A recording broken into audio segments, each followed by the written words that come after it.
queridos companheiros, meus companheiros e companheiras do Espírito Santo, meu caro prefeito Lucas, meu caro governador Casagrande, prefeitos aqui presentes, o presidente da Associação dos Prefeitos do Espírito Santo, nosso querido senador, nossos queridos deputados federais, estaduais.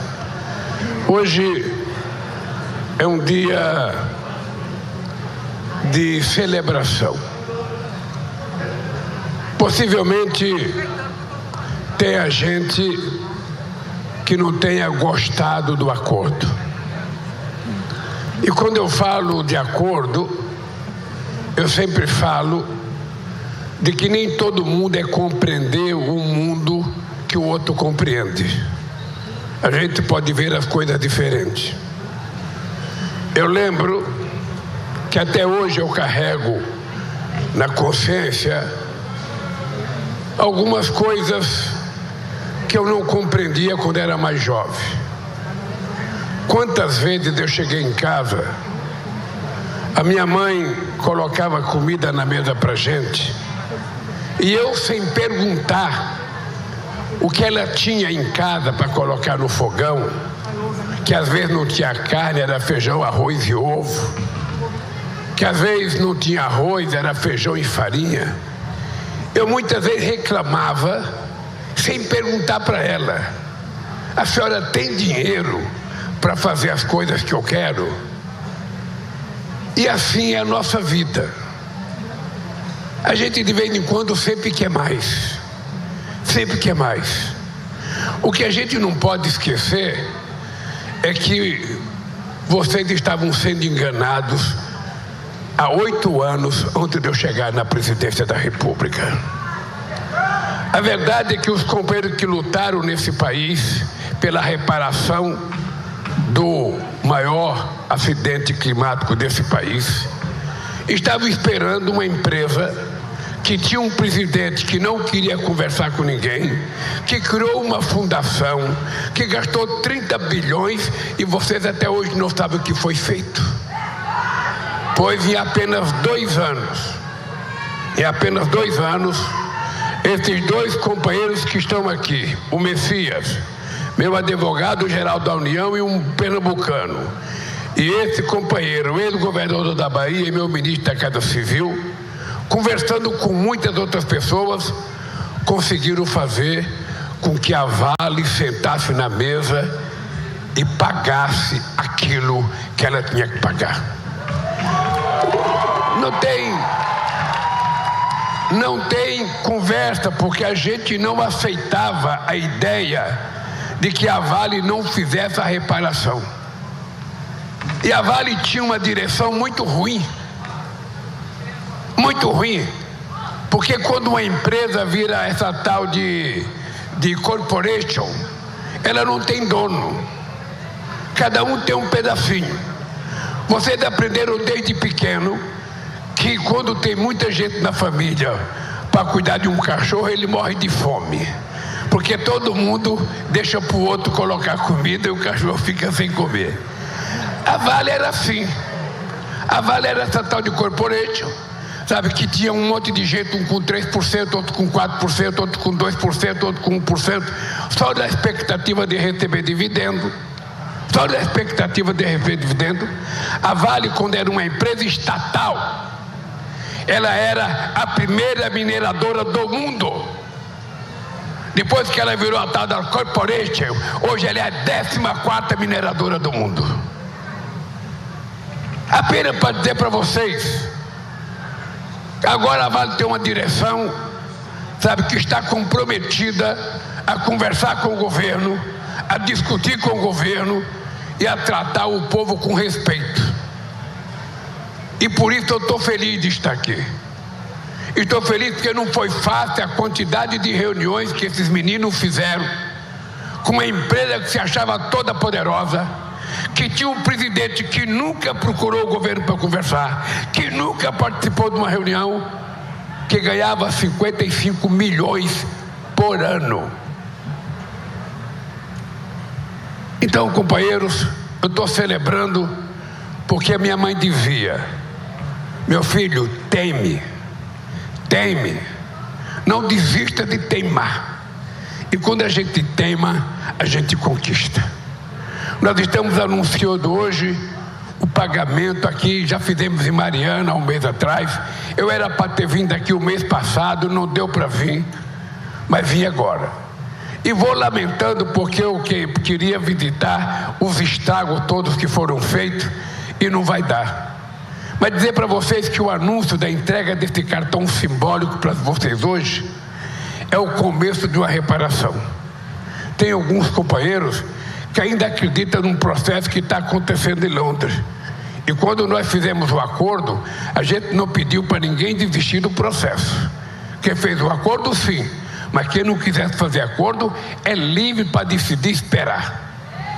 E espere.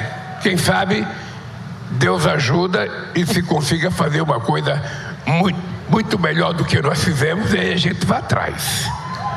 Mas vamos deixar. Bem, mas o que é importante vocês saberem é que cada vez que eu visito o Estado, eu fico pensando como a vida dos estados e dos municípios são difíceis. Quantas vezes esse país tem presidente da República que não conversa com os governadores?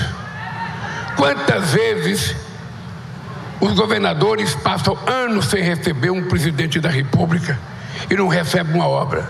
Se eu perguntasse aqui, se vocês lembram qual é a obra que o ex-presidente da República fez no Espírito Santo, eu duvido que mesmo o cara que votou nele saiba uma obra que ele fez.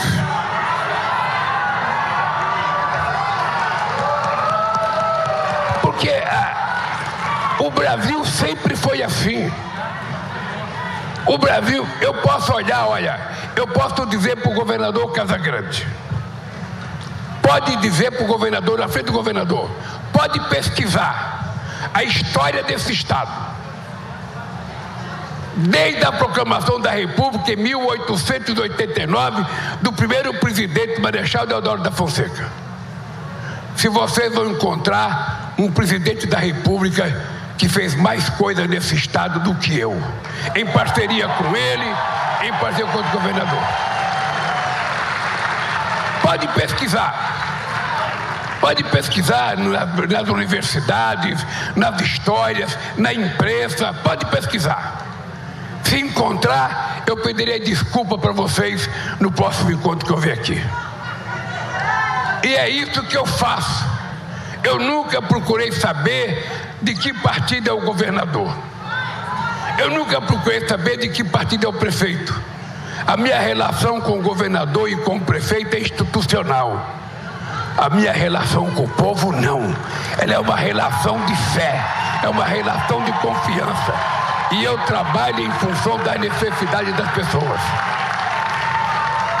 Hoje eu estou aqui anunciando a entrega de um cartão, mas hoje de manhã eu já gravei um vídeo anunciando aos aposentados que foram roubados pela quadrilha montada pelo governo passado. Hoje eu já anunciei aos aposentados que todos que tiveram descontos sem autorização e que foram roubados, a partir de hoje eles podem começar a saber que dia 24 desse mês eles vão receber tudo que foi roubado dele integral e ainda com correção monetária. E a partir de hoje eles têm que começar a entrar em contato com o INSS para começar a receber. Todo mundo tem e sabe como é que faz pelo celular. Mas nesse mês também, dia 1º, a gente fez uma coisa importante. Desde o dia 1º de julho, quem consome até 80 kW de energia não vai pagar nada. E quem consome até 120 só vai pagar a diferença entre os 80 e os 120. E por que nós estamos fazendo isso? Porque no governo passado, eles criaram um mecanismo de cobrança de energia elétrica, que o povo pobre paga mais energia cara do que o rico. E nós achamos que nenhuma sociedade vai para frente se a gente não fizer o povo de baixo subir a escada e chegar no andar de cima. E nós queremos chegar no andar de cima. Nós queremos melhorar a vida do povo. E nós ainda vamos anunciar muita coisa nesse país. É importante vocês lembrarem que quando nós chegamos dia 2023, esse país estava quebrado. Totalmente quebrado. Não sei se vocês lembram que nós tivemos que fazer uma PEC da transição antes de eu começar a governar. E por que fazer uma PEC da transição? Para poder ter dinheiro para a gente começar a governar e ainda pagar a dívida daquela coisa que governou o país.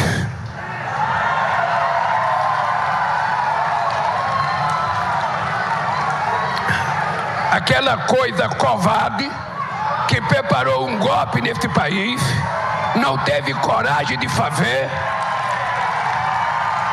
está sendo processado, vai ser julgado, e ele mandou o filho dele para os Estados Unidos pedir para o Trump fazer ameaça. Se não liberarem o Bolsonaro, eu vou taxar vocês. Eu quero aproveitar e dizer, eu sou um homem educado por uma mulher analfabeta. Sou um homem criado por uma mulher que criou 8 filhos sozinha. Porque meu pai largou a minha mãe grávida de mim, foi para São Paulo, e quando eu fui encontrar com meu pai, ele já tinha outra mulher e outra família. Você pensa que a minha mãe ficou chorando, ficou lamentando? Não. Pegou os 8 filhos, levou para um barraco e criou. E o caçulinha dela virou presidente da República desse país.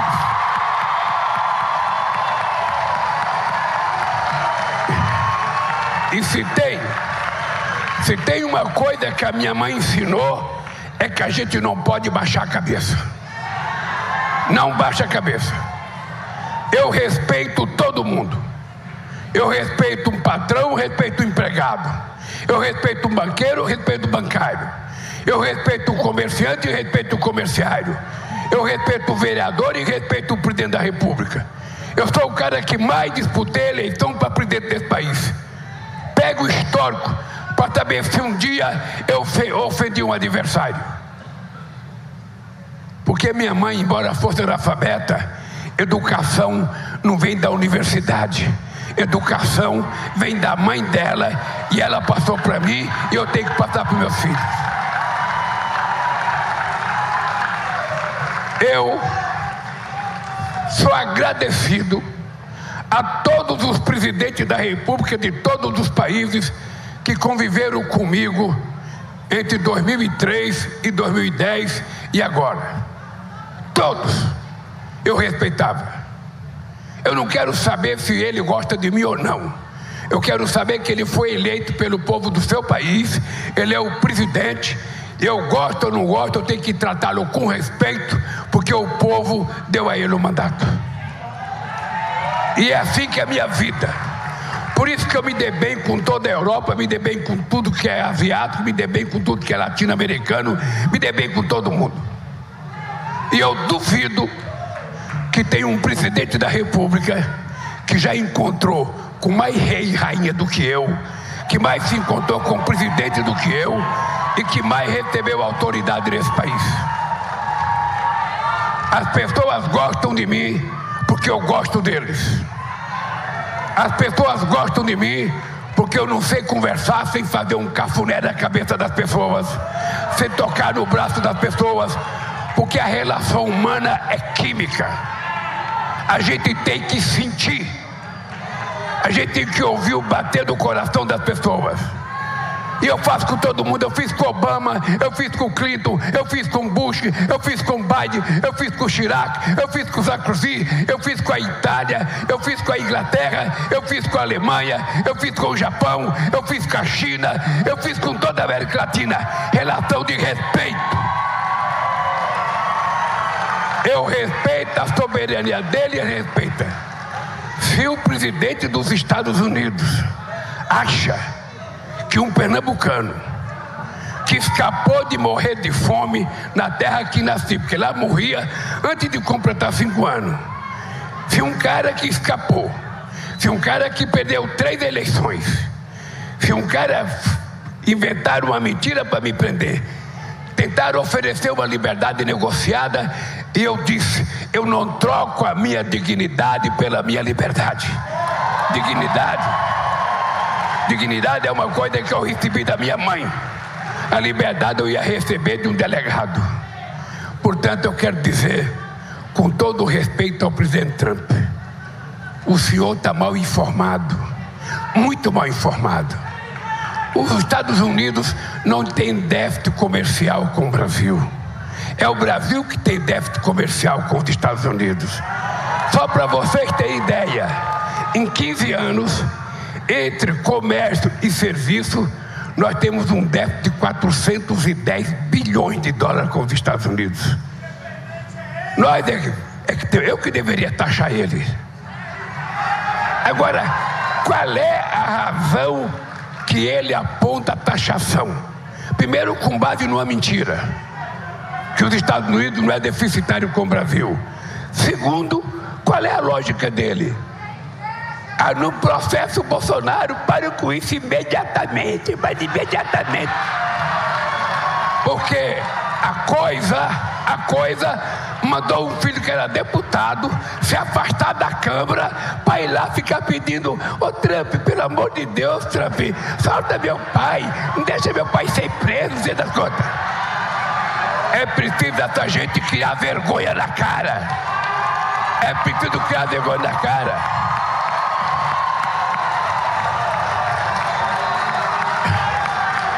É preciso criar vergonha na cara. Porque a coisa mais pequena de um homem é ele não ter caráter.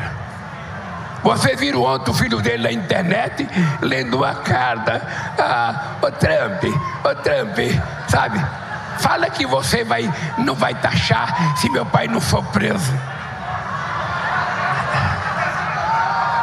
Que homem que é esse, gente? Que tipo de homem que é esse? Que não tem vergonha de enfrentar o processo dele de cabeça erguida e provar que foi inocente. Porque quem está denunciando ele não é o governador do Espírito Santo. Quem está denunciando ele não é alguém do MAB, não é o pescador, não é o sem terra, não é ninguém do PT. Quem está denunciando ele são os generais e o ajudante de ordem dele, que era coronel do Exército.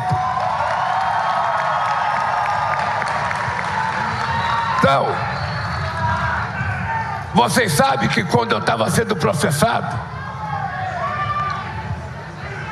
muitas vezes as pessoas diziam para mim: ô Lula, vai para uma embaixada. Ô Lula, sai do Brasil. Eu falava: caramba, é o seguinte, quem é inocente não baixa a cabeça, enfrenta as consequências.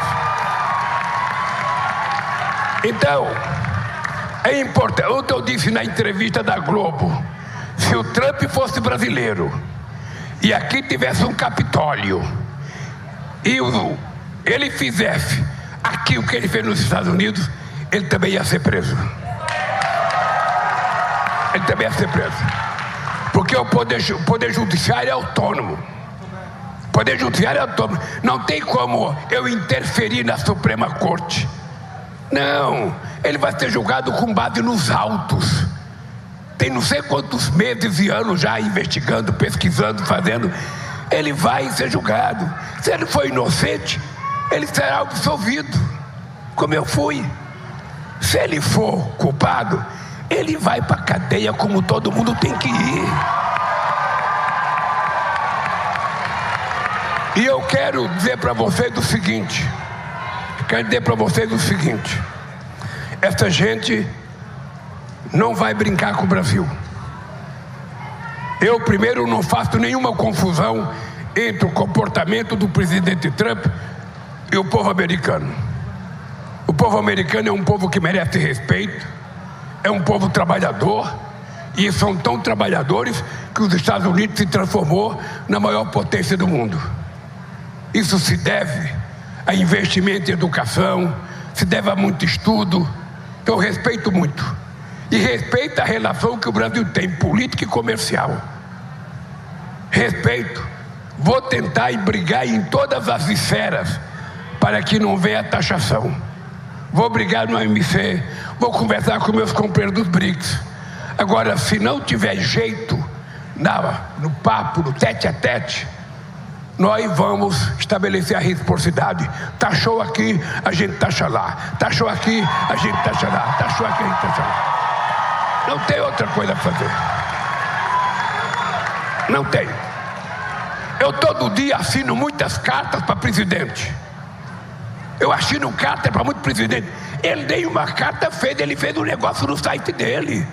Sentou no sofá, Ô Lula, vou taxar, se você não soltar o Bolsonaro, eu vou taxar.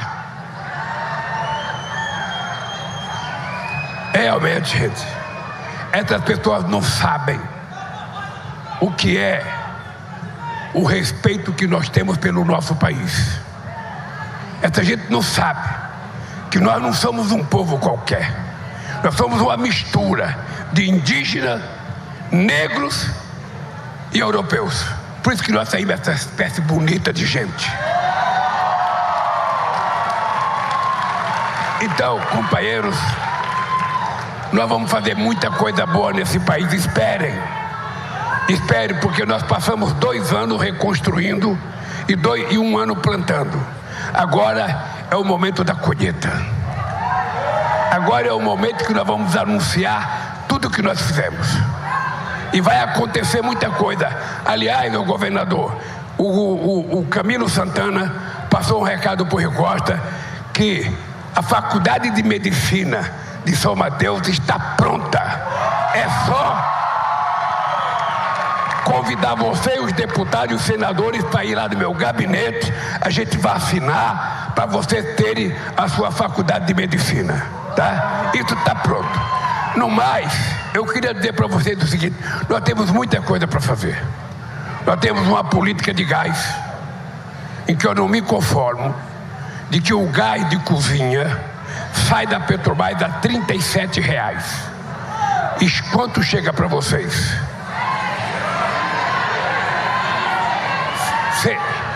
140? 140? Alguém tem que me explicar. Então nós vamos para mais de 17 milhões das pessoas mais pobres desse país garantir o gás de graça para esse povo ter como cozinhar. Nós vamos garantir. Da mesma forma que nós garantimos o pé de meia. Por que nós fizemos o pé de meia? Porque nós descobrimos que 480 mil jovens que estavam fazendo o ensino médio desistiu da escola para ajudar o orçamento da família. E se a gente não fizesse nada e deixasse 480 mil jovens por ano desistir da escola, a gente ia ter um fortalecimento muito grande na bandidagem desse país, no crime organizado. Então nós criamos o pé de meia para pagar uma poupança para cada menino e menina, sabe, que não desistir da escola, receber R$200 por mês e R$1.000 no final do ano. Quando terminar os 3 anos, ele terá R$9.000 na conta dele para ele poder começar a vida dele. Tem muita gente que diz que é gasto. Eu acho que é investimento. Gasto é se eu estivesse fazendo cadeia. Gasto é se eu tivesse que gastar com outra coisa que não educação. E ainda nós vamos fazer mais. Nós temos mais coisa para fazer, anunciar. Eu estou querendo anunciar o financiamento de motocicleta elétrica para os meninos e meninas que entregam comida nesse país. Essa meninada não tem nem banheiro para fazer as necessidades deles. Essa meninada não tem sequer refeição, carrega um pacote de comida nas costas, cheirando a comida com fome. Nós vamos ter que cuidar disso. E uma outra coisa que nós vamos ter que discutir, companheiro Messias, com Peruí, ministro, é a questão da jornada de trabalho nesse país. Nós queremos convocar os empresários brasileiros, os sindicalistas brasileiros, os trabalhadores, porque a humanidade não quer mais 6x1. É preciso inventar o jeito de ter uma outra jornada de trabalho, mais flexível, porque as pessoas querem ficar mais em casa, as pessoas querem cuidar mais da família. A gente já não aguenta mais levantar às 5 horas da manhã, depois voltar às 7 horas da noite, mal e porcamente jantar para dormir, para levantar no dia seguinte, durante 6 dias por semana. Isso no meu tempo era uma coisa extraordinária, mas hoje a juventude já não quer mais isso. Então é importante que a gente, enquanto governo, trate de pesquisar. Vamos utilizar a universidade, vamos utilizar a OIT, vamos utilizar tudo que é organização de trabalho e vamos tentar apresentar uma nova forma de trabalhar nesse país para que a gente possa garantir mais mobilidade para as pessoas. No mais, queridos companheiros e companheiras, eu quero agradecer ao governador Casagrande, pela colaboração dele com o Rui e com o governo federal.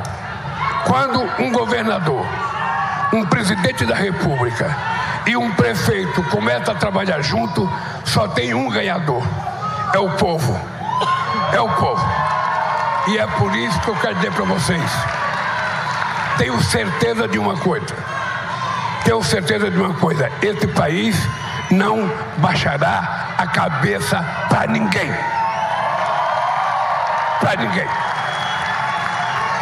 Ninguém porá medo nesse país com discurso e com bravata. Ninguém. E eu acho que nesse aspecto nós vamos ter o apoio do povo brasileiro, que não aceita nenhuma provocação. Por isso, companheiros, um abraço, um beijo no coração de cada homem, de cada mulher, e até outro dia, se Deus quiser.